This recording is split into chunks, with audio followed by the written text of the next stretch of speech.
coming out of the darkness. There's one bright star up in the sky. It's been I've noticed it at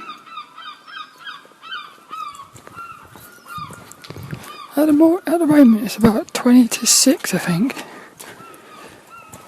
No, yeah, wait a minute, 20 to 5.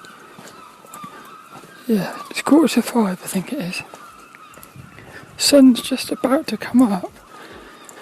And I've noticed there's a star in the sky that it's the last one. It's like there's always one star left on its own. So it must be the brightest one.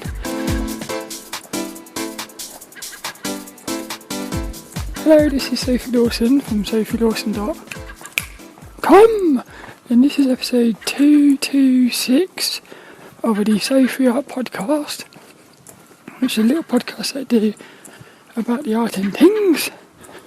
lilDENNiS is at home. I haven't seen lilDENNiS for ages. I have to get him to come back out. He's doing alright though. He's just chilling, I think, at the minute. I wish I was. That's what this week's podcast is going to be about. It's going to be about sort of structure. It's about the balance of structure and I don't know what the opposite of structure is. So I just call it non-structure. But I had a very interesting thought about 5 minutes ago. I've just been up because I've just got up and walking to work. And last night before I went to bed, and it's been happening for about a couple of weeks now, my phone is right on it's only got about half a gig of space left. And what happens is every time I try to do something, it will just pop up this message saying, low on memory, please free up some space. So it's like it can't do anything because there's not enough space. And I keep thinking, oh, I've got to do that. I wanted to sit down and do it properly to free up some space. But I thought, what a beautiful sort of, I don't know if it's a metaphor or an analogy, but it's a beautiful visual way of looking at what it's like when the mind gets overloaded. The skies are amazing in this time of day.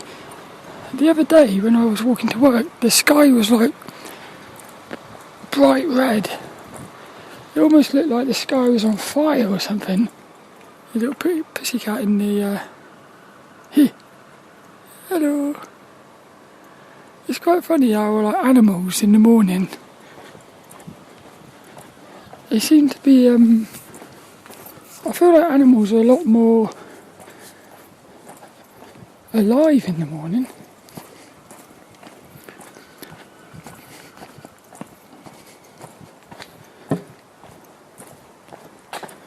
I can't remember what I was going to say then. I was talking about something. But last night when I was walking to art class, I was listening to an art podcast.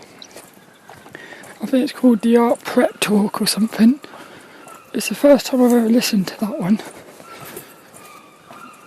And I had a thought come into my head about, I started sort of reminiscing about, thinking about when I've done the most sort of work in my life and when I haven't. And I noticed that when I structure things,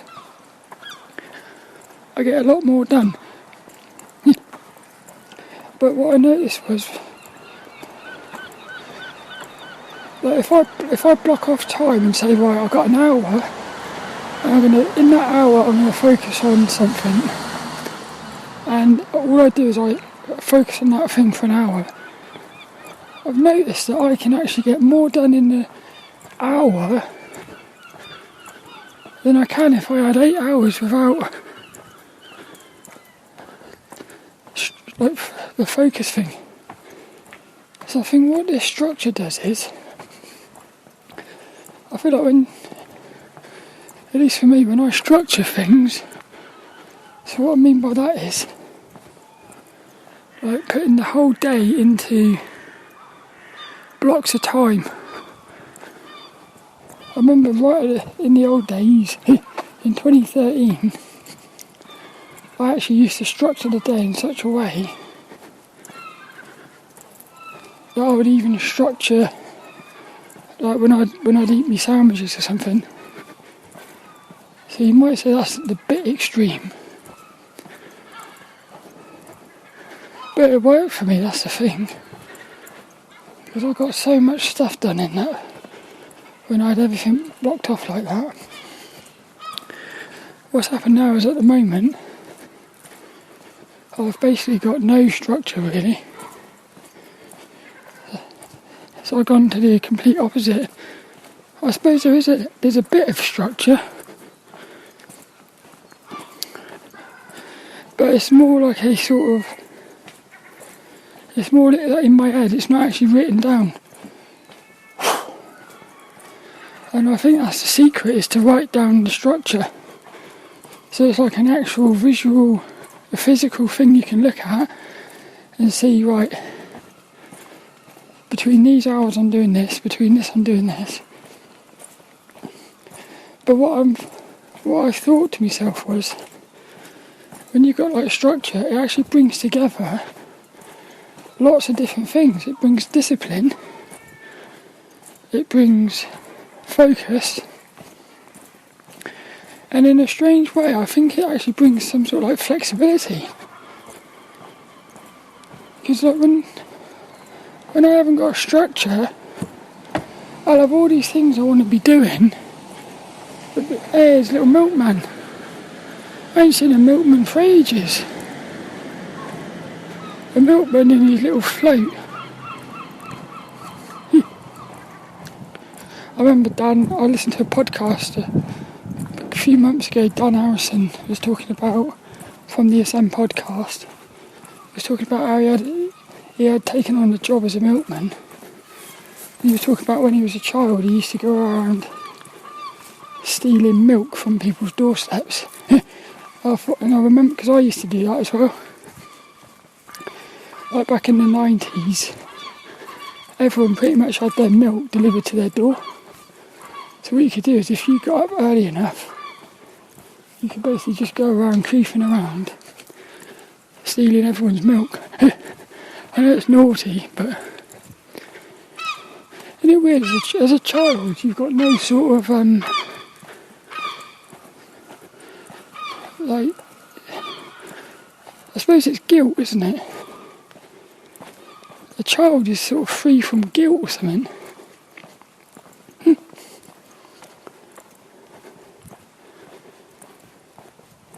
What I noticed with this structure is, you've got like the discipline, because you've got now, once you do up this plan of the hours, you've got to do it. Well, the only way it's going to actually happen is if you've got the discipline to stick to the structure. You've got to focus, because now you know exactly what you're doing when you're doing it. Which means when it's art time, it's actually art time. You know when it's art time. Because if I don't structure things,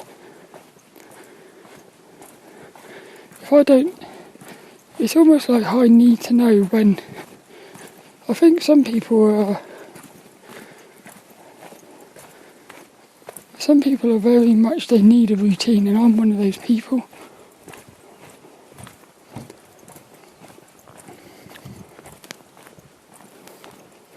And I think there's other people who don't need that. Other people, like a structure like that would actually be, it would probably demoralise them or something.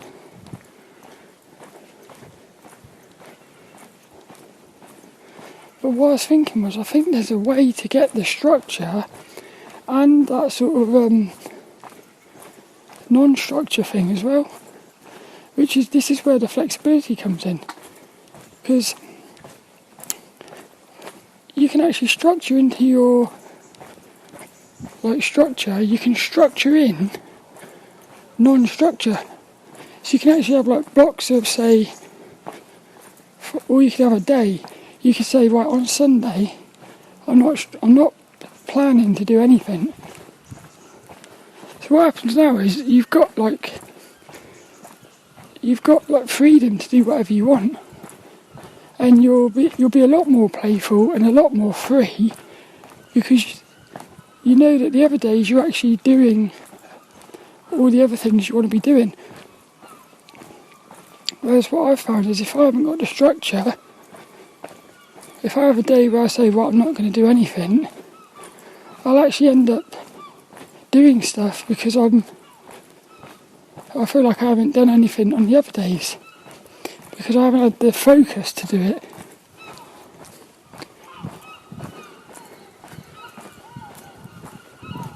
So it's very...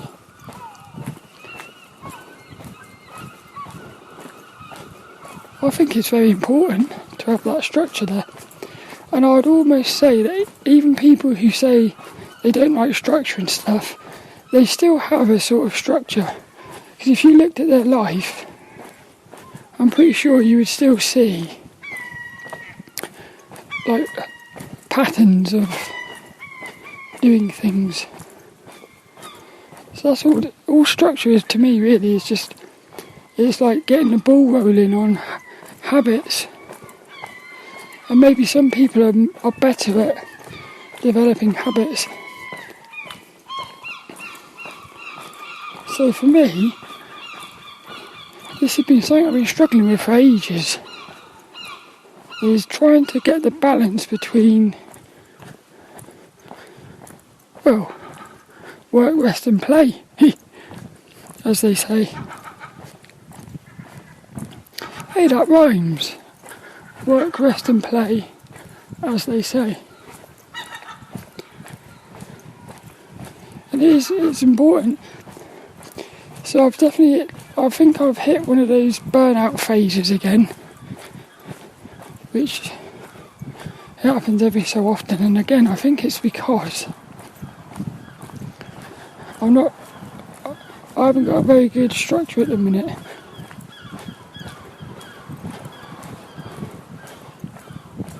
So what I've got to do is and I started doing this last night, what I do is I just list everything I want to do, and it's everything. So on my list at the minute, it's like time with mum, meditating, going to bed early, doing my draw. I want to do my drawing. It's very important, actually. It's very interesting, actually, that one of the things I didn't put on the list was making videos. That's quite interesting. My list was time with my mum, meditating, bed early, creating art, being creative.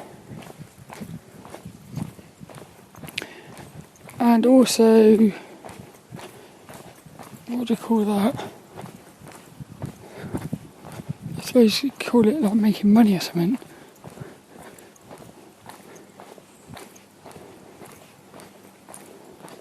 That's 5 things.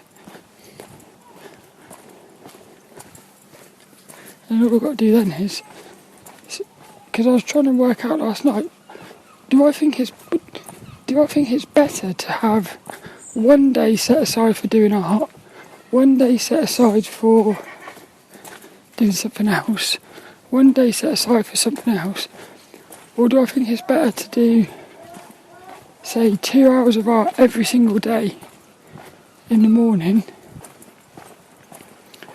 In other words, is it better to do 2 hours a day, 2 hours every day of art, or like 8 hours in one day?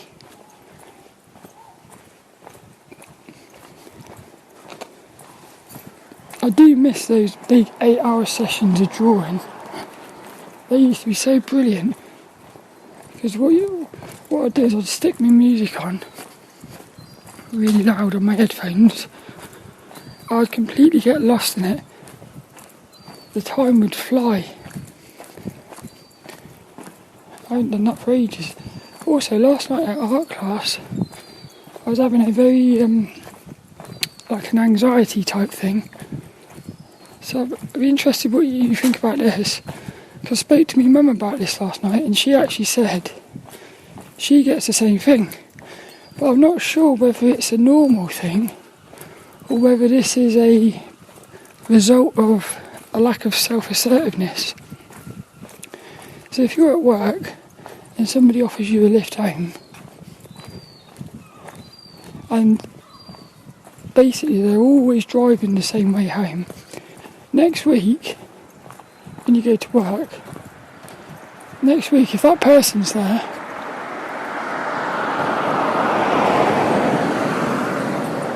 do you ask for a lift? Do you expect to get a lift? How do you handle that? Because what I've found is, and I used to have this at my old job as well, I'll actually feel really anxious. There's a load of seagulls down here, so I always feed the seagulls on the way to work. So in a minute there's going to be a big swarm of seagulls. It's cool. But what I was thinking was, is it normal to feel anxious about that? Should you just come out at the start of work and say, ask the person if it's alright for a lift home, or is that rude? Do you wait for them to say something, and then, so you get to the end? What happens is I get to the end of my shift. Well, for me at the minute it's happening at art class. So I get to the end of art class, and I'm not sure whether I should ask for a lift or something, and I'm actually spending my whole time, like last night at art class I spent a lot of my energy worrying actually about whether I should get this up, ask for a lift home or something, and then she actually said, do you want a lift home?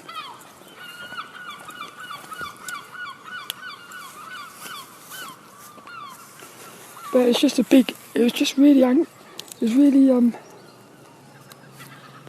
there's no seagulls today. That's weird. Hey, there they are. Hello. They seem to come out of nowhere, seagulls. They're they're always fighting as well, aren't they?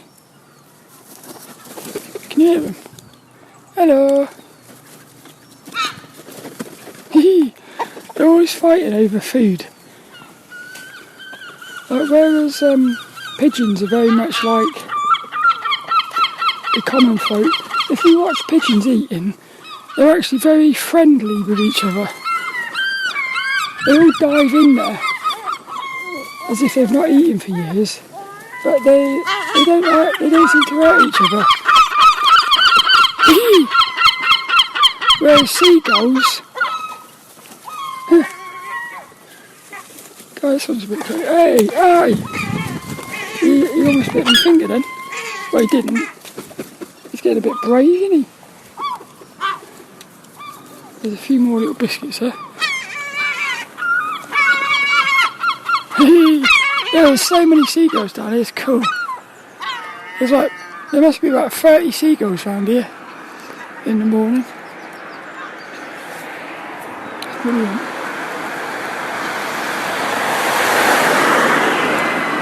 If you watch seagulls eating, they're very much almost like bullies. We had a beautiful experience the other day. I was sat in town feeding the pigeons, and there was this little tiny little brown bird. I don't know if it's a sparrow or something, but what happened was I gave this sparrow a little bit of food. It was a bit of a flapjack, and there was a pigeon right next to him as well. So this sparrow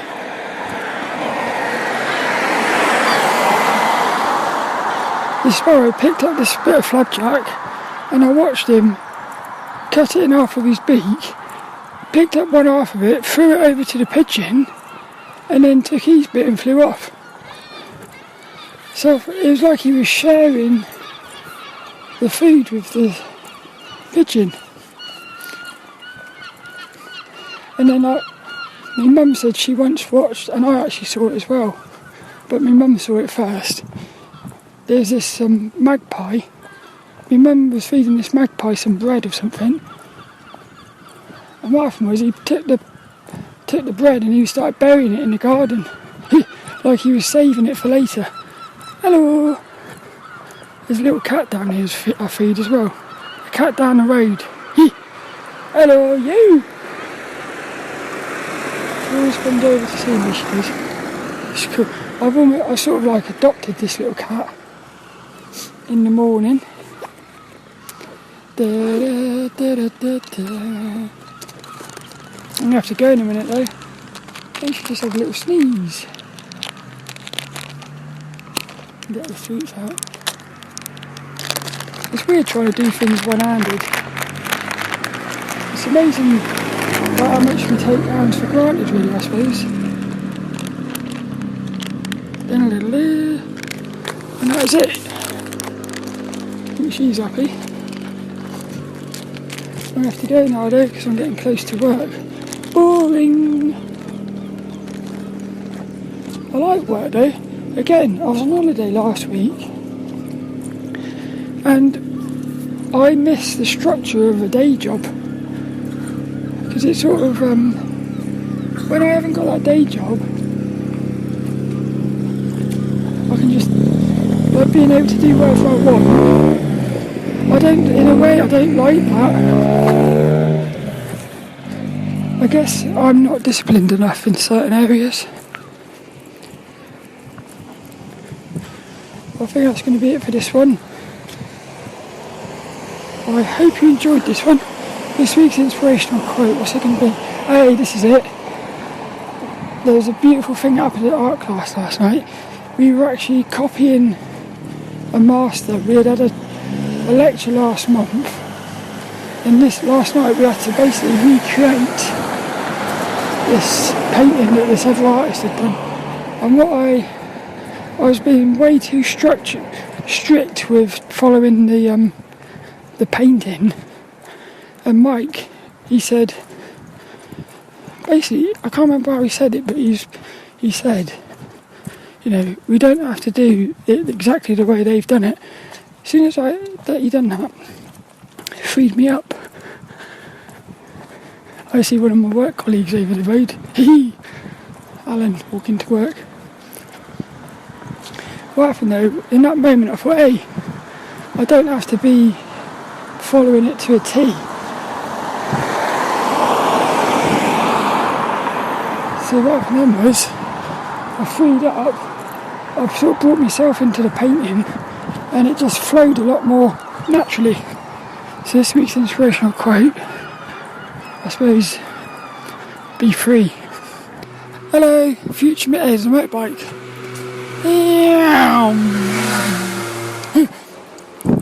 Future me here.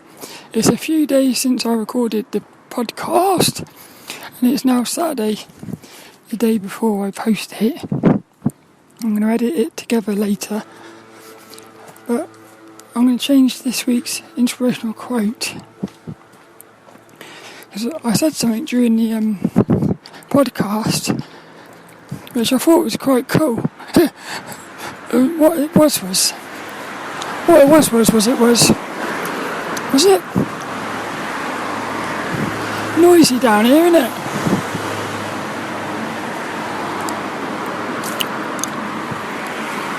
What it was you can find freedom in structure.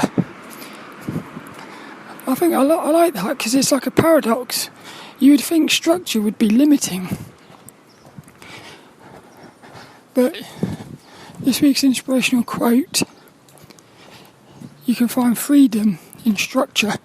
And also, what I'm going to do is at the end of this, right at the very end of this podcast, I'm going to put some music in because yesterday I was in town and there was these like people playing old 90s, 1920s type music. It was really cool, and I've thought this a lot. Music's got like a energy to it, and you can sort of feel. Music's like art and stuff. You can feel emotions in the music. So I love this music. So I hope you enjoy it. This week's inspirational quote.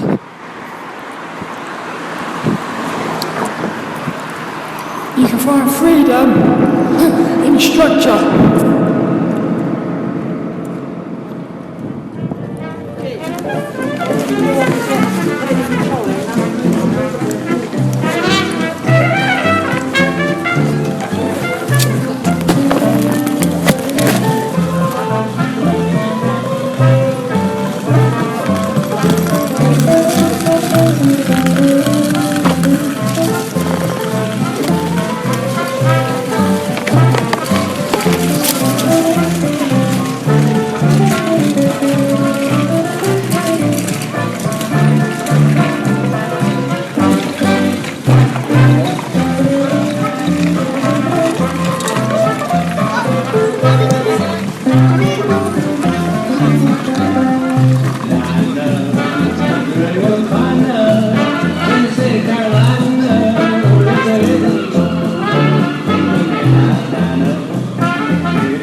Thank you very much.